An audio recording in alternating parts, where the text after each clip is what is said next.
Hey, I'm Mark from Gineico here at the 2023 Fort Lauderdale International Boat Show.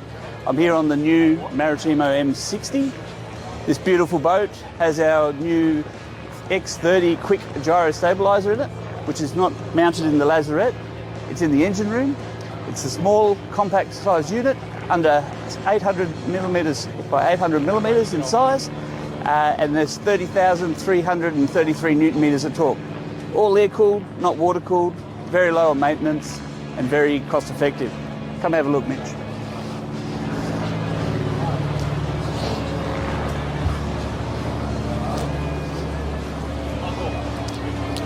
As you can see here, we're just mounted in the engine room to the stern of the boat, behind the motors.